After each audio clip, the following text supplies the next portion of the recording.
dominasi elit atas sumber daya tanah dan ekonomi lokal itu berimbas besar ke kualitas demokrasi politik di suatu negara. Ini adalah poin yang diangkat oleh Ben Anderson misalnya dalam pembahasannya soal Filipina, John Seidel dalam pembahasannya mengenai politik lokal di berbagai negara termasuk Indonesia, dan sosiolog Marxis kuantitatif Adnan Usmani dalam pembahasannya mengenai demokrasi dan class struggle di sejumlah negara begitu.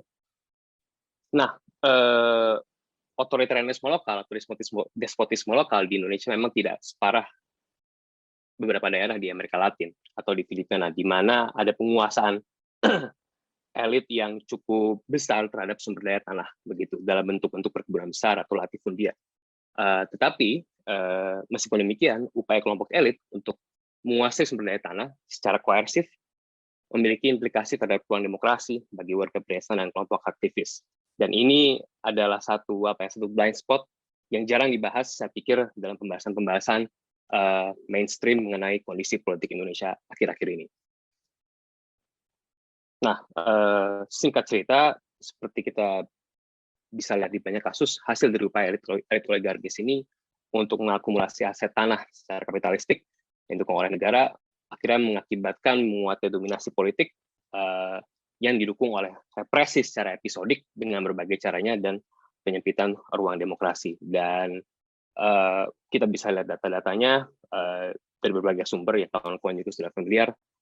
Proses ini saya pikir terutama sekali terakselerasi di bawah pemerintahan SBY dan juga Jokowi. Gitu.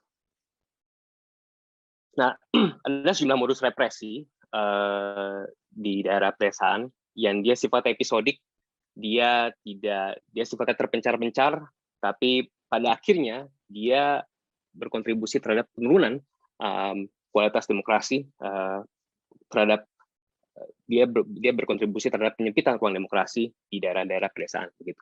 Ada sejumlah modus represi, yaitu misalnya seperti politisasi instrumen hukum, ada represi yang sifatnya terbuka, dan juga ada di beberapa kasus pengekangan hak-hak untuk memilih atau voter suppression. Itu yang terjadi di sejumlah provinsi di Kalimantan misalnya begitu. Dari kacamata studi ekonomi politik, kita bisa berargumen bahwa ini adalah satu bentuk extra economic coercion begitu ya, untuk memperlancar akumulasi kapital dan sumber daya tanah oleh para elit oligarkis ini. Dan ini yang lagi-lagi absen, saya pikir, dalam studi-studi mainstream soal politik di Indonesia yang cenderung melihat pada dimensi-dimensi formal dalam politik. Oleh karena itu, melihat kondisi pemilu lokal yang kompetitif saja itu tidak cukup, karena dia tidak melihat dinamika lain yang lebih besar, yang lebih determinan dalam menentukan kondisi politik di tingkat lokal, yang itu banyak terjadi di banyak tempat di Indonesia.